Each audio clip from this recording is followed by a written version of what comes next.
The pause and the stop menu can be used only during the search is running, and it is self-explanatory to pause the search, to stop the search.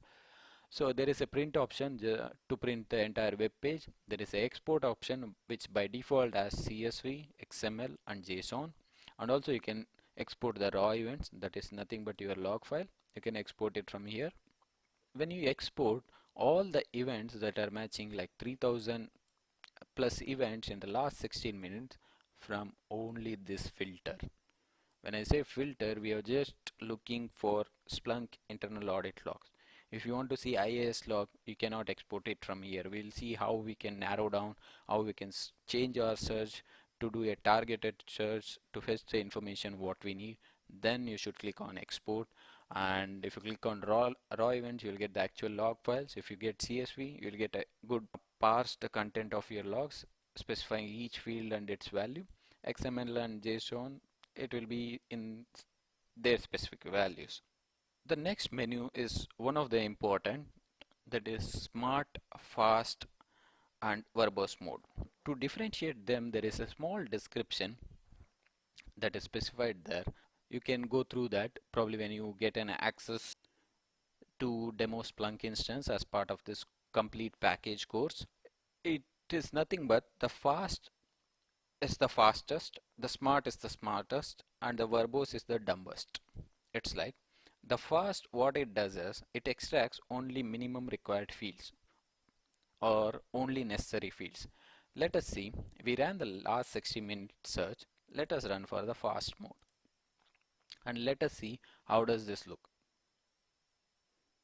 Fast, the main difference is here we have 3 interesting fields, 3 selected fields, and the fast, let's see in how much time this job was completed.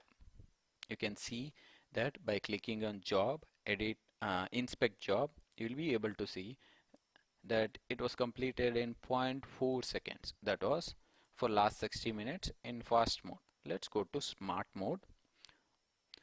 Smart mode is like the smarter one, which gets the information which is needed.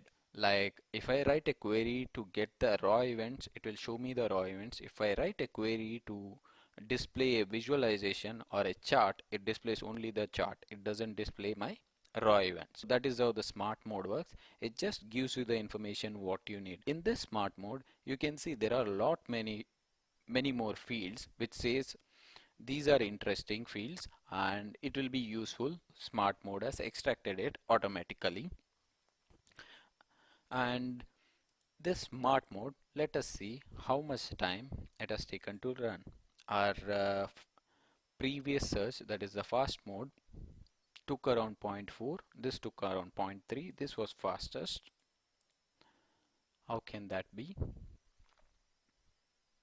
The fast mode ran again. Let me search again. See, the fast mode took around 0.23 seconds.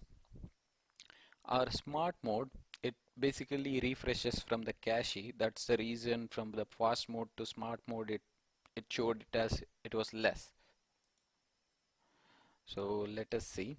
This would have taken much greater than what fast mode took. This took 0.38 whereas fast mode took 0.23 seconds.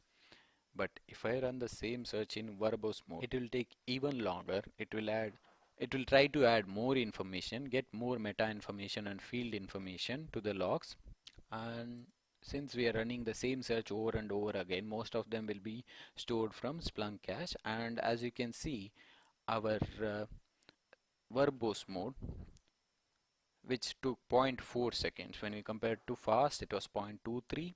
When we compare to smart, it was 0.38, and when we compare to verbose, it is 0.4. This is okay for running a 60-minute search, but imagine if you are running a search for 3 months, the verbose mode will run for like ever. As a Splunk admin, you should make sure that verbose mode is absolutely not used and it is only used whenever there is a real need for using it.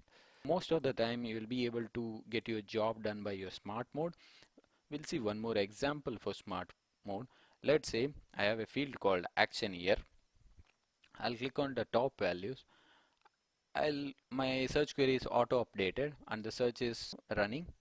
Now it automatically populated a visualization which shows top 20 values by default.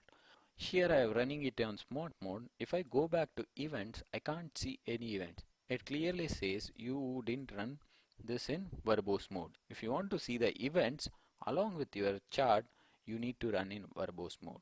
Running in verbose mode, it's like performing heavy duty on your Splunk. It will just kill your resources. So make sure verbose mode is used whenever it is necessary.